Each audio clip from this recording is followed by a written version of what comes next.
e pelo Santo Espírito, sendo fiéis às Sagradas Escrituras. Então é motivo de louvarmos ao Senhor, mas hoje também é um dia onde nós encerramos a exposição na carta de Paulo aos Filipenses, e este também é um motivo de grande alegria para nós. O Senhor nos permitiu conhecer mais da porção da palavra dele, o Senhor nos permitiu aprendermos mais acerca dele em uma das cartas tão importantes do Novo Testamento, que é a carta de Paulo aos Filipenses. E hoje então nós vamos meditar em Filipenses capítulo 4, dos versos 10 a 23.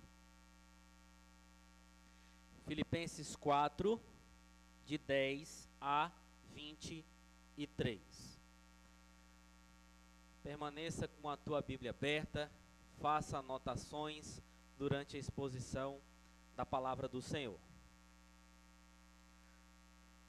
Diz assim a palavra de Deus: Alegrei-me sobremaneira no Senhor, porque agora, uma vez mais, renovastes a meu favor o vosso cuidado, o qual também já tinhais antes, mas vos faltava a oportunidade. Digo isto não por causa da pobreza, porque aprendi a viver contente em toda e qualquer situação. Tanto sei estar humilhado, como também ser honrado. De tudo em todas as circunstâncias, já tenho experiência, tanto de fartura como de fome, assim de abundância como de escassez. Tudo posso naquele que me fortalece. Todavia, fizeste bem associando-vos na minha tribulação. E sabei também vós, ó Filipenses, que no início do Evangelho, quando parti da Macedônia, nenhuma igreja se associou comigo no tocante a dar e receber, senão unicamente vós outros. Porque até para Tessalônica mandaste não somente uma vez, mas duas, o bastante para as minhas necessidades. Não que eu procure o donativo, mas o que realmente me interessa é o fruto que aumente o vosso crédito. Recebi tudo e tenho abundância. Estou suprido desde que Epafrodito me passou as mãos, o que me veio de vossa parte como um aroma suave, como um sacrifício aceitável e aprazível a Deus. E o meu Deus, segundo a riqueza em sua glória, há de suprir em Cristo cada uma de vossa necessidade. Ora, a nosso Deus e Pai seja glória pelos séculos dos séculos. Amém. Saudai cada um dos santos em Cristo Jesus. Os irmãos que se acham comigo vos saúdam. Todos os santos vos saúdam, especialmente os da casa de César. A graça do Senhor Jesus Cristo seja com o vosso espírito. Amém. Vamos orar mais uma vez. Antes eu quero pedir que alguém pegue uma água. Tem um vasinho aqui. Tá ótimo. Obrigado. Vamos orar, vamos falar com o Senhor, suplicar que Ele nos dirija mais uma vez nesta manhã. Ó Senhor, temos mais do que motivos de sobra para louvá-lo e engrandecê-lo. Obrigado a Deus porque mais um ano se finda e o Senhor nos deu vida, tem nos dado a tua provisão, tem nos dado com certeza muito mais do que nós merecemos. Obrigado porque isso vem unicamente da tua misericórdia e graça, da tua boa mão. Mas, Senhor, nos ensina mais uma vez, neste momento de culto ao Senhor, através da tua palavra, que nós precisamos estar descansados em ti, sabendo que o Senhor supre todas as nossas necessidades, e seja qual for a situação, boa ou ruim, o que aconteça, Senhor, que nos traga felicidade ou tristeza, devemos confiar unicamente na providência do Senhor, na provisão do Senhor, e ter atitudes coerentes de pessoas, de cristãos, de servos, que sabem descansar na tua boa mão, no teu cuidado, na tua providência para conosco. Ensina-nos mais uma vez, ó Deus, lembrando também que é necessário confrontar o nosso coração, porque muitas vezes, ó Deus, somos avarentos, muitas vezes, ó Deus, buscamos os nossos próprios interesses, estamos querendo apenas aquelas coisas materiais e terrenas, Senhor, que pode nos trazer alguma espécie de riqueza. Nos ajuda, Senhor, a compreender que o que temos de mais valioso é a certeza do teu amor e misericórdia para conosco.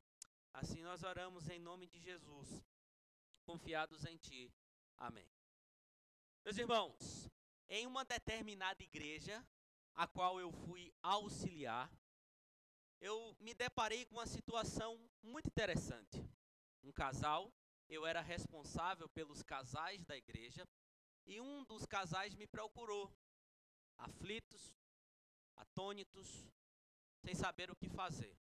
E quando eles me contaram a história deles, eu também fiquei preocupado. O marido estava com a sua empresa sendo diluída. Ele não estava se dando bem com o seu sócio, a empresa não estava indo bem, e eles decidiram ali então se separar. Obrigado, irmão. Eles não estavam mais certos que permaneceriam juntos naquele negócio. E eles me procuraram tristes, abatidos, chorando e com medo de passar dificuldade. Eu acompanhei o casal, acompanhei a situação. Por dias, passei horas no telefone, era um tempo de pandemia. E quando eu conversava com a esposa chorava, a esposa se desesperava. Eu perguntava a ela qual é o seu maior medo. Ela dizia, eu tenho medo de passar fome, de passar dificuldade. Eles eram bem financeiramente, muito bem financeiramente. E diante disso eu fiz a associação que se o marido deixasse a sua empresa, diluísse a sua empresa, eles passariam por necessidade. É o que estava aparecendo. Mas em todo o trâmite, eu comecei a conversar mais e perguntar mais sobre a vida deles. Então eles começaram a me dizer, olha pastor, a gente está com medo, a gente está chorando, a gente está achando tudo isso complicado, mas tem como sobreviver de outra maneira. E eu, de que maneira? A esposa tinha uma empresa. A esposa tinha carros importados. Inclusive deu uma enchente em São Paulo, ela perdeu um dos seus carros importados, mas disse, o seguro paga. E eu, depois de averiguar tudo aquilo, eu percebi que na verdade era um medo sem fundamento nenhum. Como dizemos aqui, sem pé nem cabeça nenhuma. Por quê? Porque eles tinham condição de se manter. O que aconteceu foi que, diante da situação, eles imaginaram que algum dia poderiam ficar sem nada e ainda assim, então, passar fome e necessidade. Mas tinha dinheiro, tinha outra empresa, tinha do bom e do melhor, morava bem, tinha bons carros. Então eu comecei, como um bom pastor, a confrontá-los. Falei, queridos, o que vocês estão me mostrando, na verdade, é a falta de confiança no Senhor, a falta de descansar no Senhor, de não entender que o Senhor pode suprir todas as suas necessidades, mas vocês não estão passando por necessidade nenhuma. Vocês, na verdade, estão amando o dinheiro. Vocês estão amando a condição financeira. Vocês não estão entendendo que o Senhor pode suprir toda e qualquer situação. A ansiedade está tomando conta de vocês de maneira infundada. Aliás, queridos, essa é uma das maiores dificuldades que nós pastores temos. Ensinar os crentes, os cristãos, a descansarem no Senhor em toda e qualquer situação. Seja fácil ou situações difíceis. E foi isso que eu disse àquele casal. Vocês precisam descansar em Deus, vocês precisam estar satisfeitos nele, vocês precisam honrá-lo e não ficar desesperado desta maneira.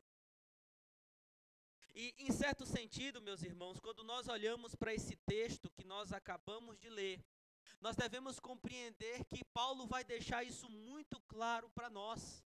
Que não importa o que aconteça, não importa a situação, não importa o que passemos, não importa absolutamente nada. O que nós devemos entender é que o Senhor cuida do seu povo e que o Senhor supre a necessidade do seu povo, mas nós devemos agir de maneira correta em meio a toda e qualquer situação. Lembre-se que Paulo ele escreve esta carta para agradecer aos filipenses pelos donativos que eles enviaram para ele por meio de Epafrodito. Sim, aqui ele trata questões doutrinárias, aqui ele fala dessa nossa nova vida em Cristo Jesus, aqui ele mostra como nós, enquanto cristãos, devemos viver para a glória de Cristo, mas ele escreve esta carta para agradecer, porque os irmãos em Filipenses haviam enviado uma oferta para Paulo, e ele estava numa situação onde estava preso, provavelmente em Roma, de onde ele escreve esta carta. E ele agradece aqui de maneira mais direta e mais clara aos irmãos. Mas ao mesmo tempo que ele agradece, Paulo ensina aquilo que nós também iremos meditar nesta manhã, que Deus ele supre as necessidades do seu povo, que Deus supriu as necessidades dele, mas que supre também as necessidades do seu povo. A grande questão é, como então nós devemos agir diante desta verdade? E é aí que nós vamos ver, em primeiro lugar, segundo as palavras do apóstolo Paulo, dos versos 10 a 13, que nós precisamos estar, acima de tudo, satisfeitos nele. Deus supre toda a necessidade do seu povo, e nós precisamos, em primeiro lugar, estarmos satisfeitos nele. Paulo começa o verso 10 dizendo o seguinte: alegrei-me sobremaneira no Senhor. Observe que a alegria é um dos temas principais desta carta. E Paulo vai dizer que se alegrou sobremaneira no Senhor. Observem que a alegria de Paulo estava sempre consubstanciada no Senhor. Ele nunca fala da sua alegria longe do Senhor, mas ela estava no Senhor, na pessoa de Cristo Jesus. Era sempre uma expressão de regozijo naquilo que Jesus Cristo era e como estava conduzindo toda a situação para a salvação dos seus e para a glória dele.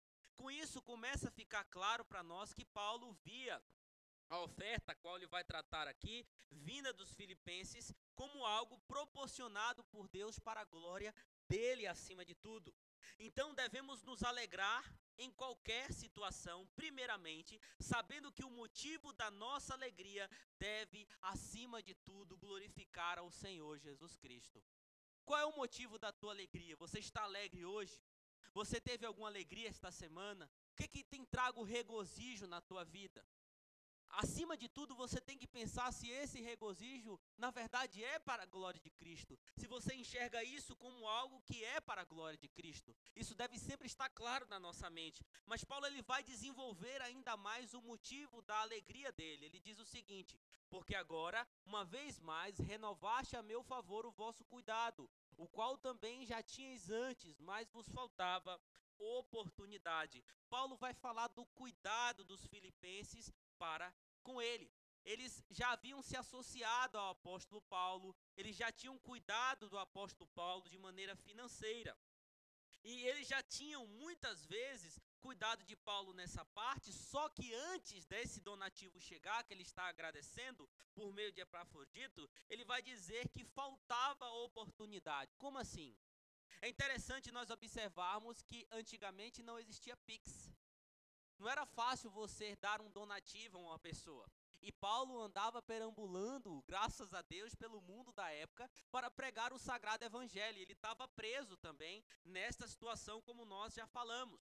E os filipenses provavelmente ainda não tiveram a oportunidade de entregar esses donativos a Paulo. Mas por meio então de Epafrodito e dessa situação, eles conseguiram enviar o donativo a Paulo, aquilo que eles tinham proporcionado para o apóstolo. Então a oportunidade chegou, é mais ou menos sobre isso que Paulo estava falando. Só que ele desenvolve dizendo o seguinte: digo isto não por causa da pobreza, porque aprendi a viver contente em toda e qualquer situação. Observem, Paulo estava contente, não por causa da necessidade que tinha do dinheiro. Quem não gosta de receber um dinheiro? Quem não gosta de receber uma oferta? Quem não gosta de receber um presente? A gente fica feliz da vida, não é verdade? Só que Paulo vai dizer que ele não estava contente, ele não estava com essa alegria que ele falou no verso de número 10 por causa do dinheiro. Ele vai mostrar que o mais importante não eram esses donativos, mas o contentamento que ele tinha em Cristo Jesus, ele diz que aprendeu a viver contentemente em toda e qualquer situação. Observe uma coisa interessante. Ele diz aqui, eu aprendi. Um puritano, um dos meus preferidos, chamado John Owen, disse o seguinte, fez a seguinte observação neste texto. O apóstolo não diz ouvir que em todos os estados eu deveria estar contente. Não foi isso. Mas ele diz, eu aprendi. Daí a nossa primeira doutrina, de que não basta que os cristãos ouçam o seu dever de estarem aprendendo a viver contente em toda e qualquer situação, mas eles devem entender e aprender que é dever deles estar contente em toda e qualquer situação. Não é algo que devemos ouvir, não é algo que devemos imaginar, é algo que nós devemos aprender. E Paulo diz que estava contente. A palavra grega aqui para contente é uma das mais importantes da ética estoica. Quem eram os estoicos? Era um grupo de filósofos da Grécia antiga. E Paulo usa essa palavra que era muito utilizada por eles também. O contentamento para os estoicos era uma virtude essencial, sugerindo a ideia de autossuficiência, de estar no controle de si e de suas emoções, de usar o poder da razão para superar qualquer situação ou circunstância adversa. E Paulo pega essa ideia e transforma e infunde com o conteúdo cristão. Ele não vai trazer para si simplesmente esse ensinamento de que ele estava contente em qualquer situação, mas ele vai dizer que em Cristo ele poderia estar contente em qualquer situação. E ele vai desenvolver mais, fazendo uma alternância entre essas situações. Veja o verso 12. Tanto ser estar humilhado, como também ser honrado. De tudo, em todas as circunstâncias. Já tenho experiência tanto de fartura como de fome, assim de abundância como de escassez. Ele está dizendo, eu aprendi a estar contente em qualquer situação. Ele mostra todos os tipos de situação que não apenas ele, mas qualquer um de nós também pode passar. Porém, queridos, infelizmente, nós, cristãos contemporâneos do século 21, aprendemos a viver contentes apenas se tudo estiver bem. A minha conta bancária tem um dinheirinho guardado, tem uma reserva de emergência. O meu cartão, a fatura do meu cartão deste mês está paga. Opa, então eu já consigo sobreviver no mês que vem. Ufa! Eu tenho que comer em casa. Eu abro a despensa e está cheia, graças a Deus. Eu tenho que vestir. Eu tenho dinheiro para sair, para ir no Billy Burger comer, para ir lá nas esfirras que fica ali na Praça do Rodrigo, né? Como é que é o nome? É Big Boca, né? Comer a esfirra. Eu tenho dinheiro para pagar um carro, para comprar um carro, para manter um carro, uma moto. Eu tenho dinheiro para comprar um terreno, para futuramente construir a nossa casa. Então, se temos tudo isso à nossa vista, está tudo bem. Aí sim nós vivemos contentes. E quando não tem nada disso? E quando tudo vai mal? E quando, ao invés de sermos honrados, estamos sendo humilhados? Quando as circunstâncias são de fome, não de fartura? Quando é de escassez e não de abundância? Como é que nós temos agido? O que nós vemos é desespero. Quando tudo vai mal, o que há é desesperança. E aí vem uma das coisas que Deus mais abomina, que é a reclamação. Ah, Deus é colocado em xeque. Por que o Senhor permitiu isso? O Senhor não me ama. Está tudo caminhando ruim.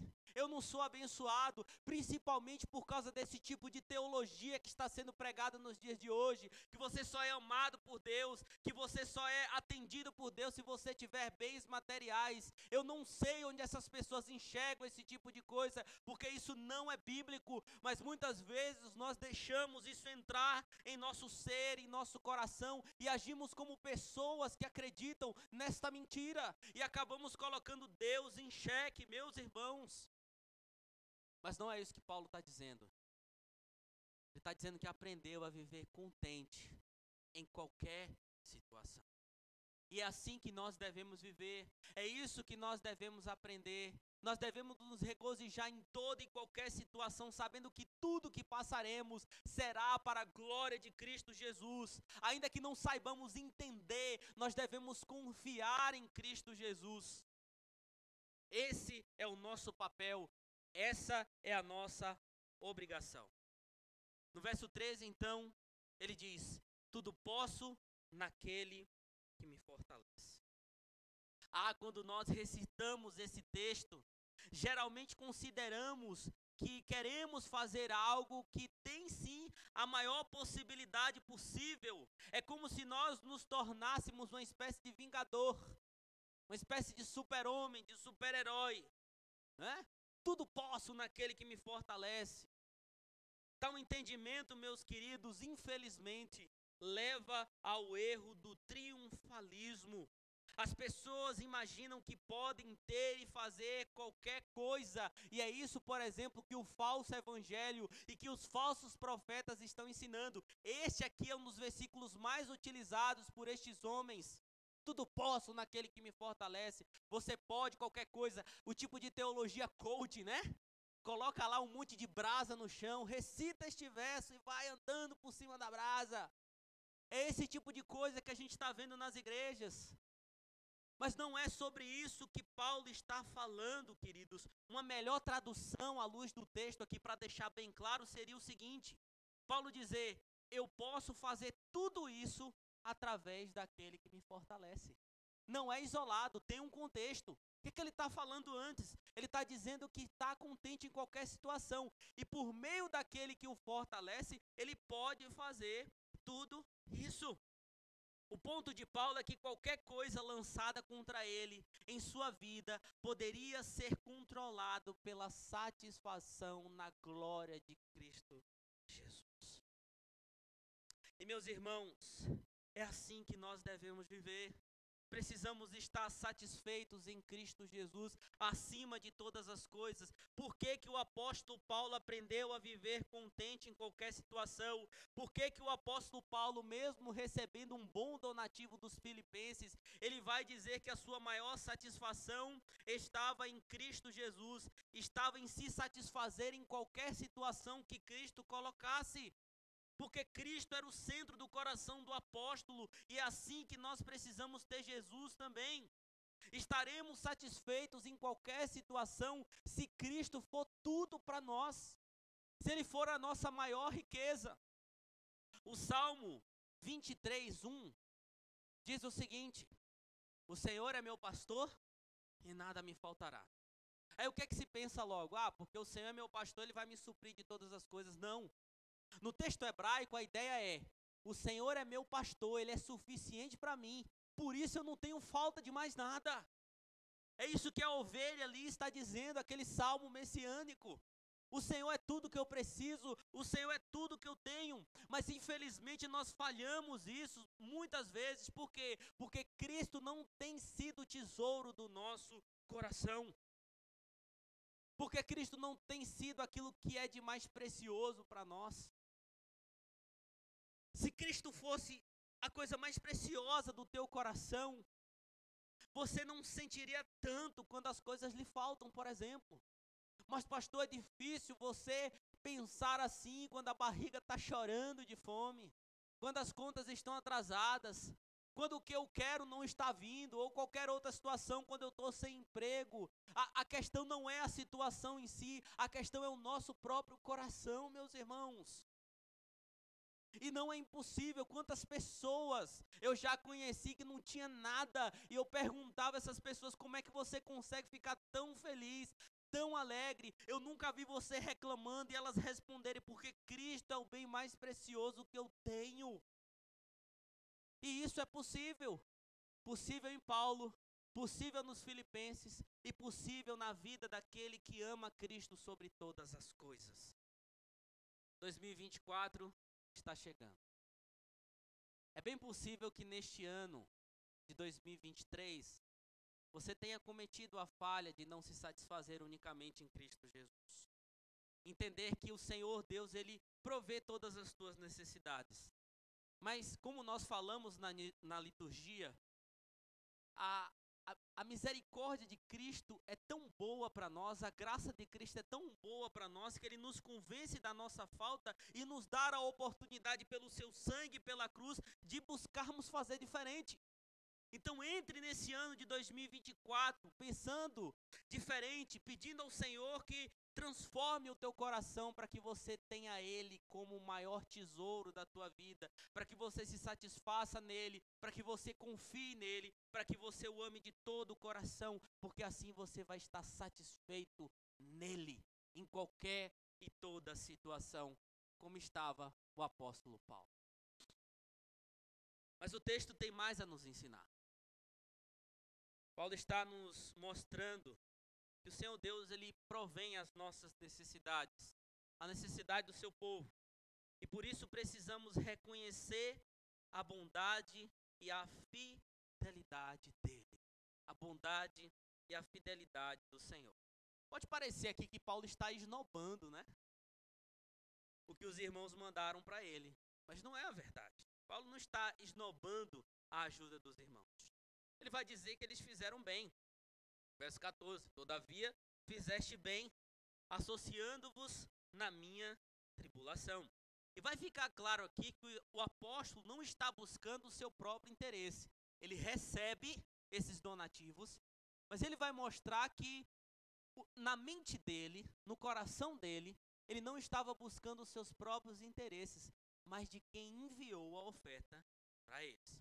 Veja o verso de número 15.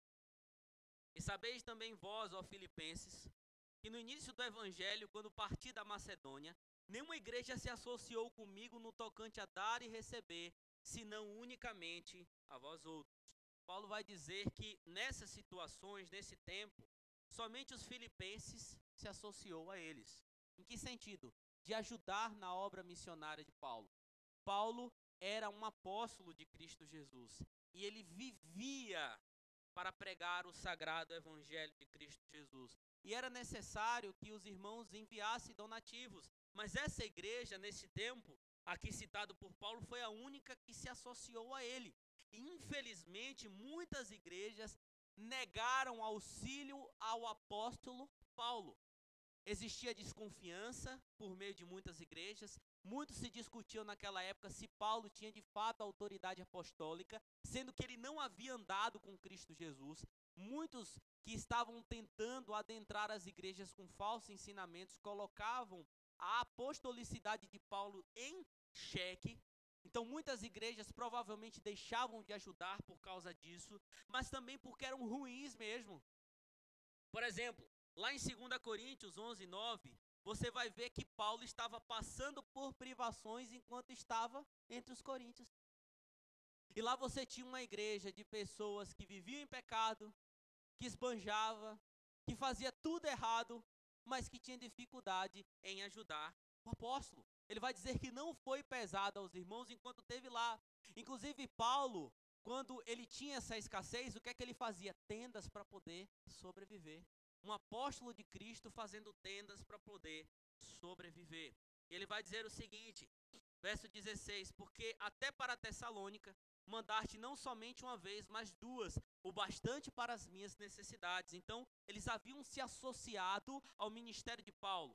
No verso 17, ele vai dizer o seguinte, não que eu procure o donativo, mas o que realmente me interessa, e aqui nós chegamos ao ponto-chave deste texto, dos versos de número 14 a 20, é o fruto que aumente o vosso crédito. O fruto que aumente o vosso crédito. E aqui fica ainda mais claro a afirmação do interesse de Paulo no bem-estar dos irmãos diante de Deus. Veja que todo o versículo 17 está cheio de uma linguagem contábil.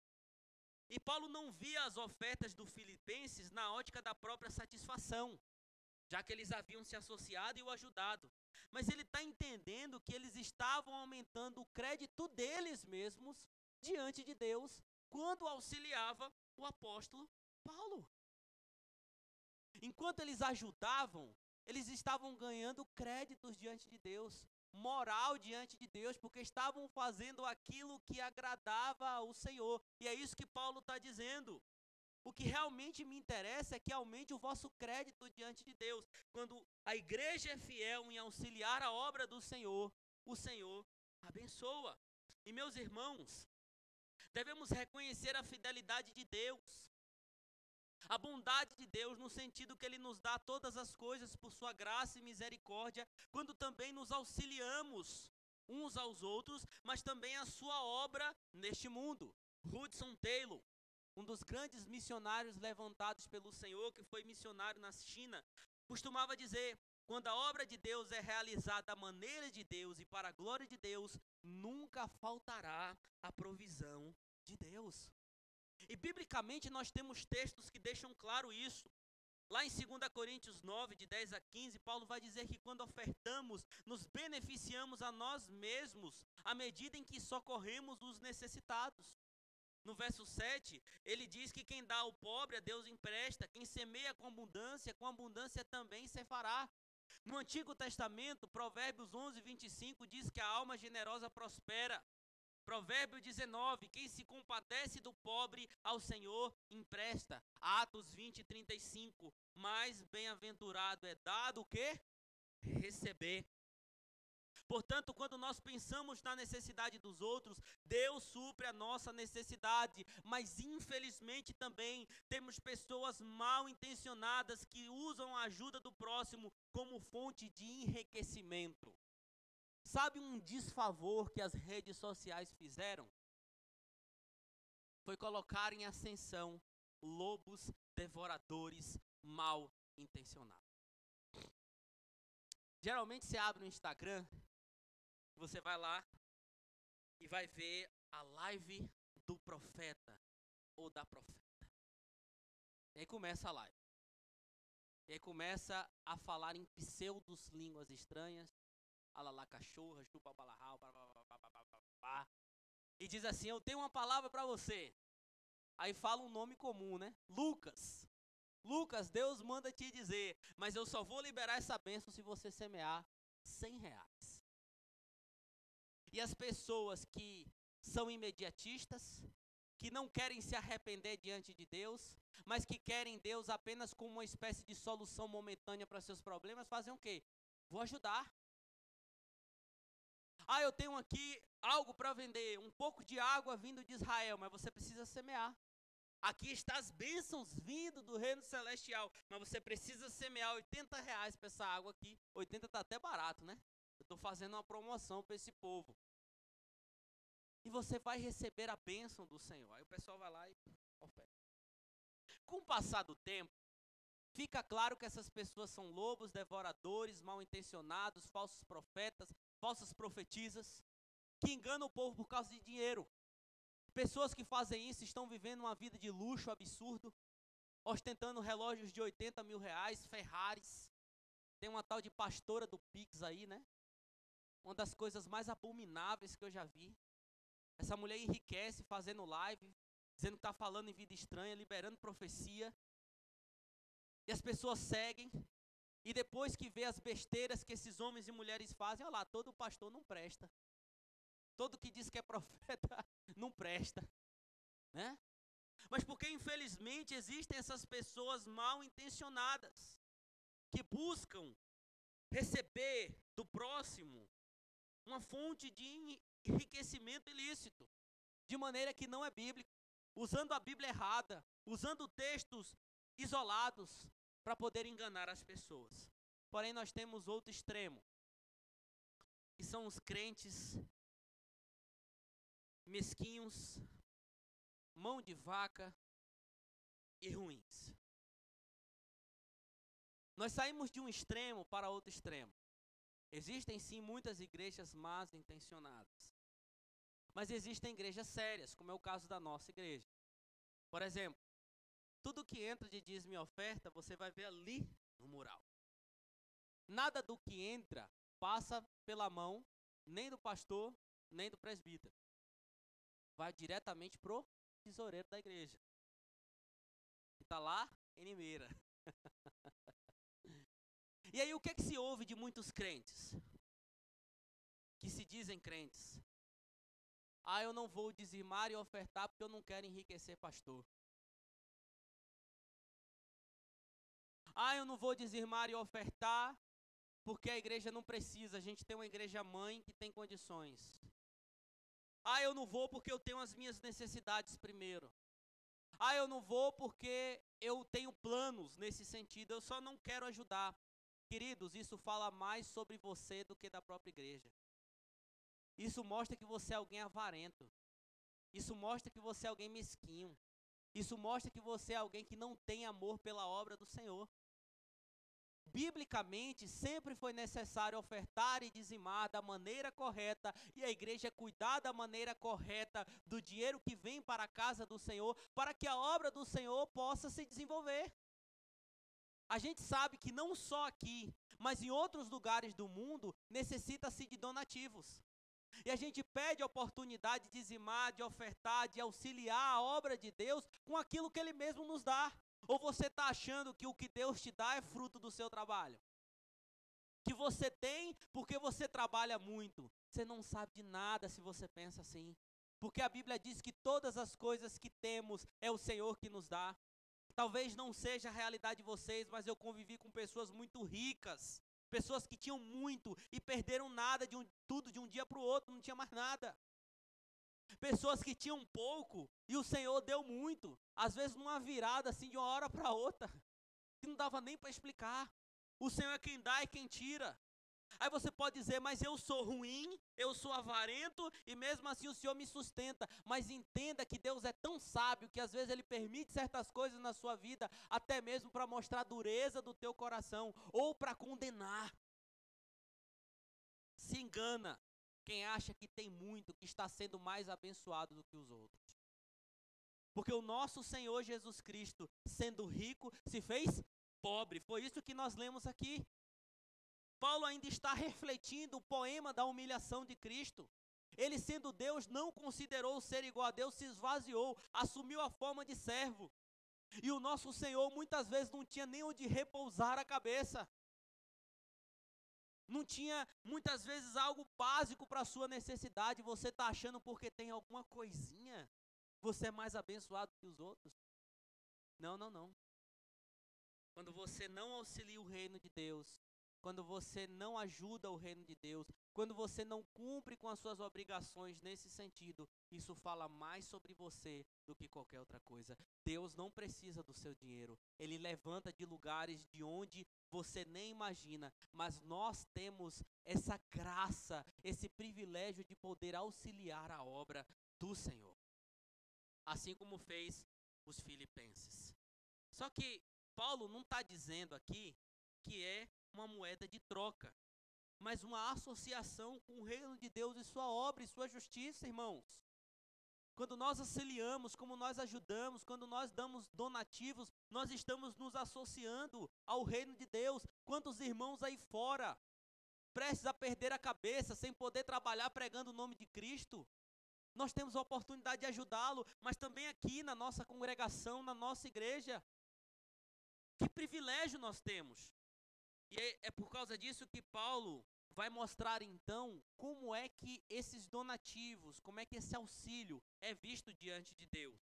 Veja comigo os versos 18 e 19.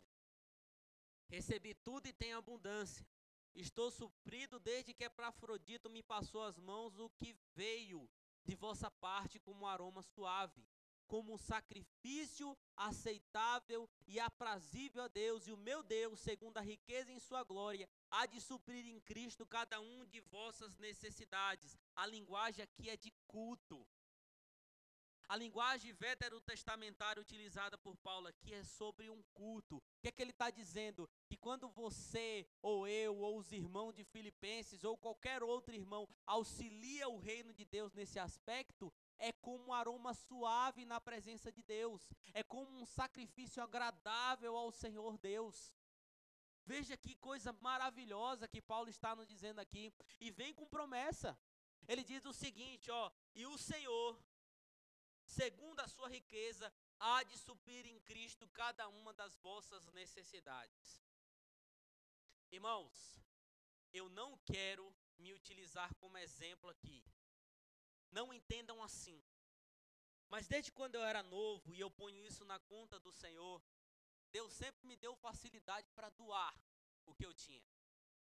E nessa história e nessa caminhada, eu posso dizer a vocês que tive o privilégio de ajudar na construção de muitas igrejas, de auxiliar muitos irmãos, e fui auxiliado por muitos irmãos. Na época de seminário, às vezes a gente não tinha nem o que comer direito, não tinha para as necessidades básicas, mas Deus sempre supriu as nossas necessidades.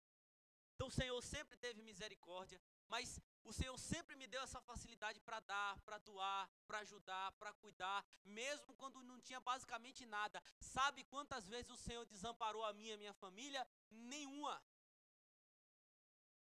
Sabe quantas vezes o Senhor nos abandonou em cuidar de nós? Nenhuma.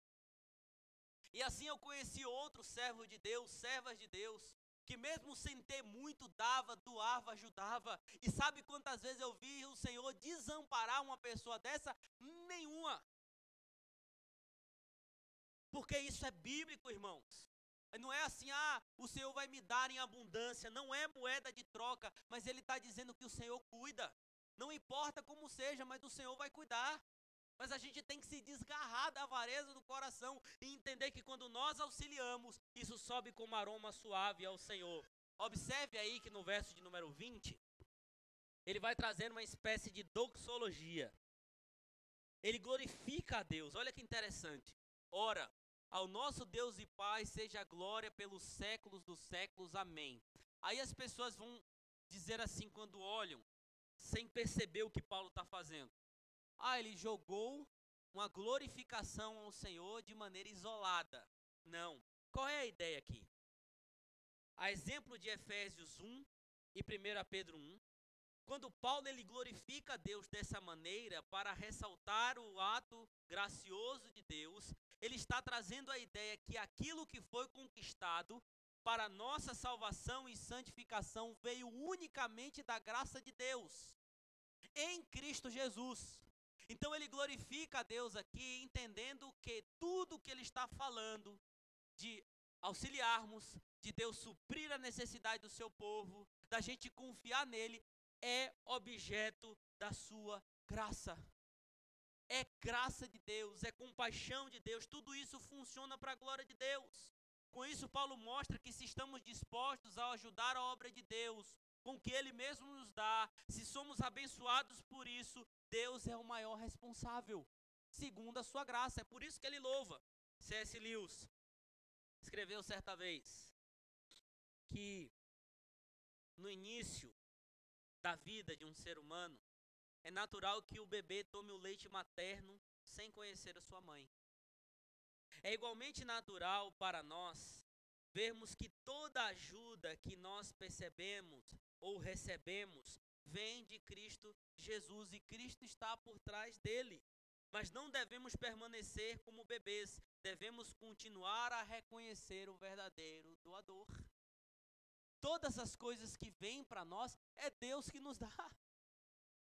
Assim como uma criança precisa ser alimentada, mas muitas vezes não entende quem é que está alimentando ela, nós já devemos amadurecer e entender que tudo vem do Senhor. Amadurecer nisso a cada dia. E Paulo termina aqui dos versos 21 a 23 com saudações e bênçãos. Saudai cada um dos santos em Cristo Jesus. Irmãos que se acham comigo vos saúdam. Timóteo e outros estavam com Paulo no momento de prisão. Todos os santos vos saúdam, especialmente os da casa de César, provavelmente pretorianos, guardas pretorianos, empregados da casa de César que foram convertidos pela pregação de Paulo. E a graça do Senhor Jesus Cristo seja com o vosso espírito. Portanto, queridos, é isso que Paulo nos ensina aqui nessa segunda parte. Precisamos entender que Deus supre as nossas necessidades e que nós devemos estarmos satisfeitos nele, mas também precisamos reconhecer a bondade e a fidelidade dele, cumprindo o nosso papel, confiando nele o tempo todo, descansando nele o tempo todo. Este é o meu papel, este é o teu papel. E mais uma vez nós ressaltamos, estamos indo para um ano diferente. E que a tua vida seja também diferente. Que as tuas ações sejam também diferentes. que você possa enxergar a área da tua vida de doar e de suprir como algo vindo unicamente do Senhor. Pare de ser ruim. Né? Eu disse na aliança esses dias, tira o escorpião do bolso. Deus não precisa de você, mas você tem um privilégio de auxiliar.